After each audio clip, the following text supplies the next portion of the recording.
How's everybody doing? My name is Efren Johnson. I want to thank everybody for tuning in for part two of my 2010-2011 NBA Power Ranking Breakdown according to ESPN. I'm taking the top 16 teams and just breaking them down, basically. Letting you guys know, what they can do this year, possibly. My outtake, I guess you could say. First up are the Atlanta Hawks, who finished 53 and 29 last year with a second round sweep out of the playoffs for the second year in a row. Um, I think this year they'll probably finish somewhere between, they'll get about 47 to 50 victories this year. I think a lot of teams throughout the NBA wins are going to drop because of um, the Heat, and other teams will turn it up a little more too this year because of the Heat and what they know that they can do this year. Because the Heat have a very strong possibility of challenging for that Chicago record, that 42 games right there. But the Hawks, I think the best thing that they did this off season was re-signing Joe Johnson.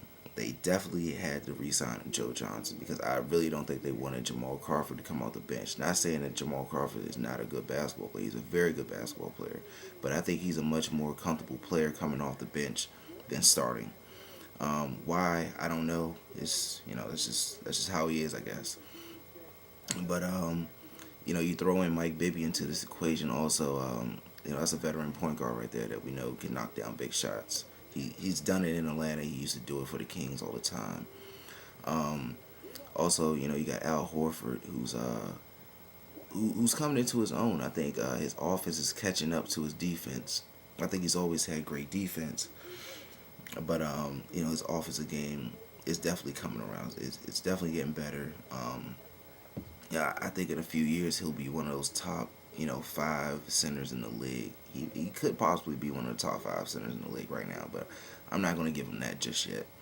Um, Also, of course, you have Josh Smith, who was second in defensive player voting last year, behind Dwight Howard. He's an explosive player. He can crash the boards. He blocks shots. He rebounds. The thing that I'm happy that he didn't do last year was take a bunch of 3-pointers like he did the season before. I think he's a much better player from that 20 to 15 range. Um, I hope that's something that he really worked on, that mid-range shot, because a lot of people I think now know that he's going to try to get to the basket because his jump shot isn't so great. But I think hopefully he worked on that this off season, and if he added that to his game, I think he's a very tough person to guard because he's so athletic. Um, I spoke a little bit about Jamal Crawford. That's six man of the year right there. He come off the bench and throw in 20 points any given night that he wants to. Against anybody. It doesn't matter who. He's just that explosive of a player. I like Jamal Crawford coming off the bench better than starting. I don't. Some people are like that, like Lamar Odom. I think Lamar Odom is a much better basketball player coming off the bench than starting. Some people are just like that. That's just how they are. Um, but definitely, the Hawks are definitely going to do okay this year. I hope people don't sleep on them because of, what the Heat did, and the Celtics bringing over Shaq and Jermaine O'Neal. I hope people don't sleep on them because I really feel like they can still win about 50 games this year, and they can definitely get into the playoffs and cause a little havoc. I think a good season for them this year would be to get in the second round and actually make it a series. I really don't have them going to the Eastern Conference Finals playing anybody. I don't think they're that good, but I think if they can get in that second round and push whoever they play to 6 or 7 games, I think that would be an accomplishment in itself right there for them. Next up, I got the Houston Rockets. They're what are they? 13 in the power ranking, I believe. Yeah, 13. Um, Yao Ming is back. I know Houston fans are very happy about that. Even though he's only going to be playing 20 minutes, 25 minutes. I think Yao Ming playing 25 minutes versus Yao Ming playing no minutes, sitting over on the bench watching the game is a lot better for the Houston Rockets. The thing that I like that they went out and did was to get Brad Miller. Brad Miller and Yao Ming are somewhat of the same basketball player. Yao's just a little taller than him. Actually, a lot taller than him, 6, 7 inches taller than him. But Um, Brad Miller can face up and shoot that 15 to 20 foot jump shot. He plays good low post defense. He can shoot free throws very well, and he's a pretty good rebounder for a vet. This is a guy that's in his 30s who's still playing terrific basketball, and he can pass the heck out of the basketball too. So I think them going out and basically getting someone almost like Yao Ming will help out a lot. Um, of course, Aaron Brooks. He's honestly, I'm gonna go on record and say he's one of the top. He's gonna be one of the top point guards in this league. One of the top five in the next few years. I truly believe it. I see it.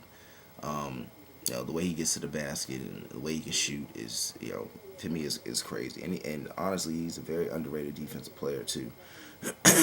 um, they also added Kevin Martin, to the lineup from Sacramento. I think that gives him another person that can knock down the three ball. A very good free throw shooter. A guy that he can basically create his own shot too. A lot of people think his release is a little funky, but that release isn't as funky as him coming off the dribble and shooting, as him standing still and shooting a shot.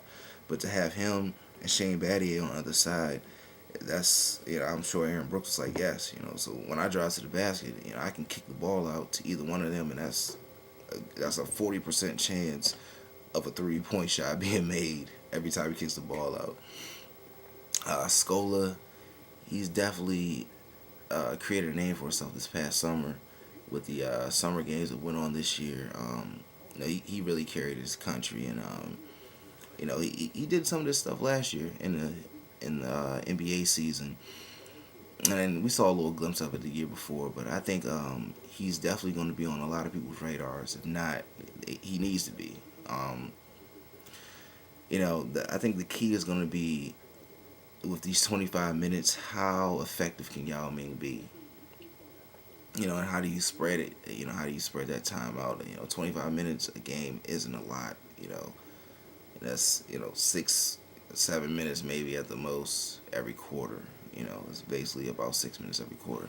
And I think it's going to be a little hard to get into a rhythm with that. But Yao Ming has always been a terrific shooter from the field.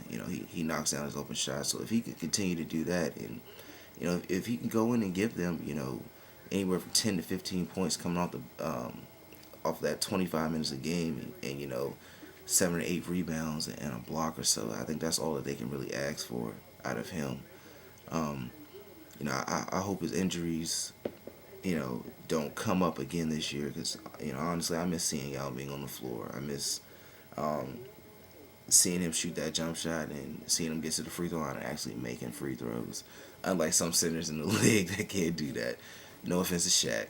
Shaq has his moments, but Shaq's a dominant player, so I think we can give him a pass on that. But yeah, I think it'll be good. I just hope that he can stay injury free and finish the season. I think that's what we all want to see, because I believe this is the last year of his contract. So it's almost like he's basically putting together a performance this year. He has to show people that he can play the whole season. He's durable, basically. So hopefully those injuries will be okay. But this team, I definitely think the Rockets will be battling for that 7th or 8th seed in the West. They were 42-40 last year, which was pretty good without Yao Ming. I think they can probably do the same thing. Maybe win a game more, or maybe lose a game more. I don't know. But I think they'll be around that 42-40 record like they had last year. The Western Conference is a tough conference to play in, and you play all those teams out there at least 3 times. So we'll have to see what they can do. Hopefully, like I said, hopefully Yao Ming can stay healthy. I would love to see him, play the whole season and have a good season. I wish the Rockets the best, and definitely Yao Ming the best.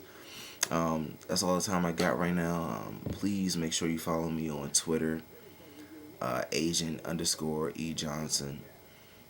Send me a question. You want me to answer something, I'll answer it in the blog right here, right now. Whenever. Make sure you subscribe to my YouTube too. Thank you guys for tuning in once again, and check me out tomorrow. I'll be back again. Peace.